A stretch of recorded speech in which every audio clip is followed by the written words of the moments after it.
আসসালামু আলাইকুম ওরহমতুল্লাহি ওবরাকাতুহু। প্রিয় এইচএসসি এবং বিশ্ববিদ্যালয়ে ভর্তি ইচ্ছুক শিক্ষার্থীরা, বিশ্ববিদ্যালয়ে ভর্তি পরীক্ষা কিন্তু একেবারেই সন্নিকটে। এই মুহূর্তে তোমাদের কবিতার যে সকল সমস্যা রয়েছে, ইংলিশ টেক্সট বুকের যে সকল কবিতা নিয়ে তোমরা এখনো ভুগছো, আমরা তোমাদের কবিতাগুলোকে খুব সুন্দরভাবে এক্সপ্লেনেশন সহকারে তোমাদের সামনে নিয়ে এসেছি। আশা করছি আমাদের এই ভিডিওগুলো মনোযোগ সহকারে দেখার পরে কবিতাগুলো নিয়ে তোমার আর কোনো ধরনের হেডেক থাকবে না। চলো আমাদের আজকের লেসনটি শুরু করা যাক। আমাদের আজকের লেসনে তোমরা দেখতে পাচ্ছ যে আরেকটি আমরা তোমাদের টেক্সট বুকের কবিতা নিয়ে এসেছি, যে ল্যাংস্টন হকসের একটি কবিতা আমরা নিয়ে এসেছি তোমাদের জন্য। আমরা এই কবিতাটিকে প্রথমে গ্রামারলি এক্সপ্লেনেশন করব, 2 নম্বরে হচ্ছে আমরা এটির ফিগারেটিভ স্পিচ বের করব, এবং 3 নম্বরে আমরা এটির অনুবাদ করব। ঠিক আছে, তাহলে চলো শুরু করা যাক। প্রথমেই আমরা এটির গ্রামারগত বিশ্লেষণ করি, যে হোল্ড ফাস্ট টু ড্রিমস।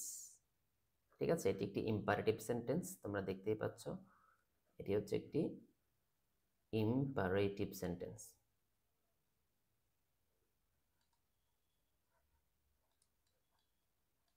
এটি হচ্ছে একটি ইম্পারেটিভ সেন্টেন্স। ওকে, এখানে হোল্ড এটি একটি ভার্ব, ফার্স্ট এটি একটি অ্যাডভার্ব, এটি হচ্ছে একটি অ্যাডভার্ব। কিভাবে তুমি স্বপ্নকে আঁকড়ে ধরবে? এই ফার্স্ট টু ড্রিমস, স্বপ্নকে আঁকড়ে ধরো, ফার্স্ট হচ্ছে একটি অ্যাডভার্ব। ওকে, বলেছে for if dreams die, for if dreams die, যদি স্বপ্ন মরে যায়। দেখো, যেহেতু এখানে ড্রিমসটা প্লুরাল এসছে, তাই ভার্বটা প্লুরাল এসছে, ভার্বটাও কি এসছে? প্লুরাল এসেছে। ওকে, তাহলে যেহেতু এটি প্লুরাল, সাবজেক্ট প্লুরাল, ভার্বও প্লুরাল এসছে, এবং এটি একটি কন্ডিশনাল সেন্টেন্স আমরা দেখতে পাচ্ছি, ইফ দিয়ে শুরু হয়েছে। তারপরে বলেছে যে life is a broken winged bird, life is a broken winged bird that cannot fly. Okay, তাহলে এখানে দেখো লাইফ ইজ, ওকে, ভার্বটা সিঙ্গুলার হয়েছে, এ ব্রোকেন ওয়াইংড বার্ড। এখন কেন এখানে ইজ হলো? এখন আমরা তো কন্ডিশনাল পড়েছি হচ্ছে ইফ অংশে যদি ভি1 হয়, পরের অংশে ফিউচার হবে, কিন্তু মনে রাখবা পরের অংশে ভি1ও হবে। কখন? যখন কোন একটা চিরন্তন বিষয় বোঝাবে, চিরন্তন কোনো বিষয় বোঝাবে। ঠিক আছে, চিরন্তন, আচ্ছা চিরন্তন। ঠিক আছে, মানুষের স্বপ্ন যদি মরে যায় তাহলে তার কিছুই থাকে না, তাই না? জীবন একটা তখন কি হয়ে যায়? ডানা ভাঙ্গা পাখির মতো হয়ে যায়। তাহলে আমরা জানি এটি একটি চিরন্তন সত্য যখন বোঝাচ্ছে, তখন পরের অংশ আমরা ভি1এই বসাবো, ফিউচার করা যাবে না। ঠিক আছে, আ ব্রোকেন ওয়াইংড বার্ড, এই যে ব্রোকেন ওয়াইংড, ঠিক আছে, এখানে খেয়াল রাখবা এটা কিন্তু ব্রোকেন, এটাও ভি3, ওয়াইংড এটাও কিন্তু ভি3। ঠিক আছে, খেয়াল রাখতে হবে। তাহলে ব্রোকেন ওয়াইংড এটা একটা অ্যাডজেক্টিভ, এটা একটা কি অ্যাডজেক্টিভ। ব্রোকেন এটি হচ্ছে পাস্ট পার্টিসিপাল ফর্ম। ঠিক আছে, পাস্ট পার্টিসিপাল আমরা জানি পার্টিসিপাল 3 প্রকার, প্রেজেন্ট পার্টিসিপাল, পাস্ট পার্টিসিপাল এবং পারফেক্ট পার্টিসিপাল।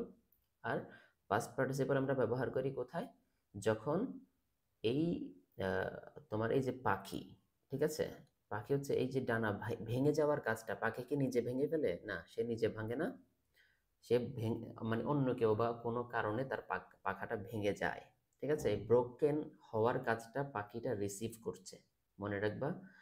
যেমন প্লেট ভেঙে ফেলি আমরা, এখন প্লেট কি নিজে নিজে আছাড় খেয়ে ভেঙে যায়? না, প্লেটটা আমাদের হাত থেকে পড়ে ভেঙে যায়। তাহলে ভেঙে যাওয়ার কাজটা করছি আমরা, বাট রিসিভ করছে কে? প্লেট। এই কারণে ব্রোকেন কি হবে? ব্রোকেন ডিশ, ব্রোকেন পেন, ঠিক আছে, ব্রোকেন চেয়ার, ব্রোকেন ওয়াইন্ড। আমি আশা করি বোঝাতে পেরেছি। তাহলে এটি তোমরা শূন্যস্থানের জন্য খেয়াল রাখবে, ব্রোকেন ওয়াইন্ড এটা দুটোই কিন্তু ভি3, এবং এটা কিন্তু হাইফেনেটেড অ্যাডজেক্টিভ। ঠিক আছে, life is a broken winged bird that cannot fly. এখন এই যে দ্যাট, এই দ্যাটটা কি? এই দ্যাটটা হচ্ছে রিলেটিভ প্রোনাউন, এটা কিন্তু কনজাংশন না, এটা হচ্ছে রিলেটিভ প্রোনাউন, এটা হচ্ছে রিলেটিভ প্রোনাউন। ঠিক আছে, এটার সাবজেক্ট কি? এটার সাবজেক্ট হচ্ছে বার্ড। ঠিক আছে? এই বার্ডের ভার্ব হচ্ছে ক্যান নট, বার্ডের ভার্বকে ক্যান নট ফ্লাই। আমরা জানি ক্যান নট এটি হচ্ছে মডেল অক্সিলারি, এটার পরে ভার্ব আসলে সেই ভার্বে বেস ফ্রম বসে। ঠিক আছে, তারপরে আসো পরবর্তী স্টেনজাতে। আমরা এই কবিতাটি কিন্তু দুটো স্টেনজায় বিভক্ত, 4 লাইন করে প্রত্যেকটা স্টেনজাতে। হোল্ড ফাস্ট টু ড্রিমস, তাহলে পরীক্ষা আসতে পারে এই কবিতায় এই লাইনটি কয়বার এসেছে, মনে রাখবা 2বার। কয়বার এসেছে? 2বার এসেছে এই কবিতায়। ড্রিমস মানে এই লাইনটি, হোল্ড ফাস্ট টু ড্রিমস, এই লাইনটি 2বার এসেছে। ঠিক আছে, আর যদি তোমাকে প্রশ্ন করা হয় কবিতায় ড্রিমস শব্দটি কতবার এসেছে, ড্রিমস শব্দটি কতবার এসেছে, তাহলে প্রথমেই দেখো এখানে আমরা দেখতে পাচ্ছি একবার, এখানে একবার, 2বার, তারপরে এখানে একবার, 3বার, এখানে একবার, 4বার, আর কি আছে না। তাহলে ড্রিম শব্দটি টোটাল 4বার এসেছে। ঠিক আছে, ড্রিম শব্দটি এসেছে টোটাল 4বার। তারপর হচ্ছে for when dreams die, dreams go, when dreams go. তাহলে খেয়াল করো ড্রিমস যেহেতু প্লুরাল তাই ভার্বটাও কি হয়েছে, প্লুরাল হয়েছে। When dreams go life is a barren field, তখন ব্যারেন এটা একটা অ্যাডজেক্টিভ। ব্যারেন মানে হচ্ছে তোমরা জানো বন্ধা, হ্যাঁ, অনুর্বর, যেখানে কিছুই জন্মায় না, তাহলে এটা হচ্ছে adjective. Field frozen with snow, এই যে ফ্রোজেন, বলো তো এই ফ্রোজেনটা কি? এটা অ্যাডজেক্টিভ, তবে এই ফ্রোজেনটা এখানে V3 কেন হয়েছে? কারণ এই জায়গায় ক্লজ রিডাকশন হয়েছে। এটা মূলত ছিল উইচ ইজ ফ্রোজেন, এটা মূলত ছিল which is frozen with snow, which is frozen with snow. ঠিক আছে, তাহলে প্রিপজিশনের ব্যবহারটা খেয়াল রাখবা। তাহলে গ্রামারগত বিশ্লেষণটা আশা করি তোমরা বুঝতে পেরেছো, এভাবেই গ্রামারগত বিশ্লেষণটা প্রথমে করবা। ঠিক আছে, এবার চলো ফিগারেটিভ স্পিচটা আমরা বের করি। ফিগারেটিভ স্পিচটা কিভাবে বের করব? Hold fast to dreams, for if dreams die, তাহলে এই যে ইফ ড্রিমস ডাই, আচ্ছা ড্রিমস কি মারা যেতে পারে? ড্রিমস তো মারা যেতে পারে না। মারা যায় কি? ড্রিমসের তো প্রাণ নেই। মারা যায় কি যার প্রাণ আছে। তাহলে এই যে ড্রিমস এটা হচ্ছে একটা নিষ্প্রাণ বস্তুর উপরে প্রাণত্ব আরোপ করেছে, প্রাণ।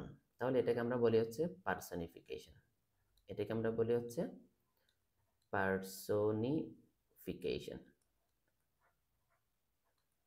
এটাকে আমরা বলি হচ্ছে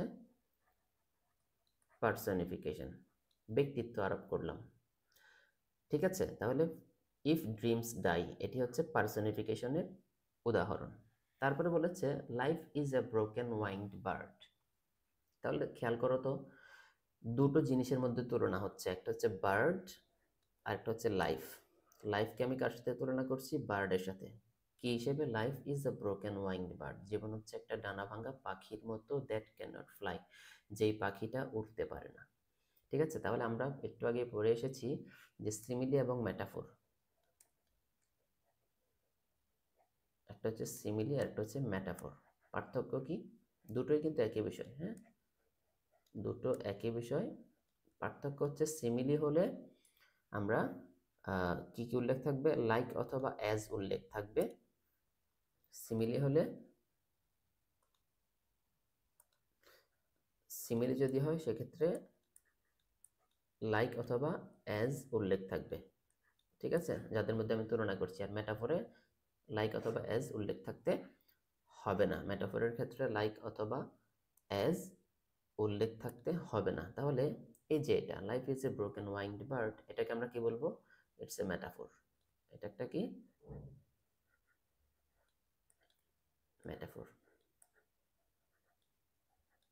life is a broken winged bird, এটাকে আমরা মেটাফোর বলবো। ঠিক আছে, দেখো এটাকে তোমরা আবার কিন্তু পার্সনিফিকেশন বলো না। ঠিক আছে, এটাকে পার্সনিফিকেশন বলা যাবে না, কারণ পার্সন মানে মানুষ। ঠিক আছে, এখানে তো বার্ড তো পার্সন না, সুতরাং পার্সনিফিকেশন লিখলে ভুল হবে। তারপরে বলেছে দ্যাট ক্যানট ফ্লাই, এটা বুঝে গেছো। তারপর বলেছে hold fast to dreams, for when dreams go, তাহলে এখানেও দেখতে পাচ্ছ গো, গো মানে তো যাওয়া, গো মানে কি? যাওয়া। এখন স্বপ্ন কি যেতে পারে? নো, কারণ স্বপ্নের তো হাত পা নাই। যে দৌড়াইতে পারবে। সুতরাং এখানে পার্সনিফিকেশন আরোপ করা হয়েছে স্বপ্নের উপরে। স্বপ্নের উপরে এখানে কি আরোপ করা হয়েছে? পার্সনিফিকেশন।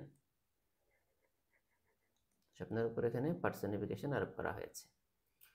ঠিক আছে, life is A Baron field, এটাও একইভাবে আগের মতোই জীবনকে একটা অনুর্বর জমির সাথে তুলনা করছে। অনুর্বর জমি, ঠিক আছে, এটাও মেটাফরের উদাহরণ। এটাও মেটাফরের উদাহরণ। এটা হচ্ছে মেটাফরের উদাহরণ। ফ্রোজেন উইথ স্নো, যেই ভূমিটা কিসে মানে তোমার তুষার আচ্ছাদিত। স্নো মানে হচ্ছে তুষার, ঠিক আছে, তুষারে আচ্ছাদিত। স্নো হচ্ছে কিন্তু আনকাউন্টেবল নাউন, মনে রাখবা।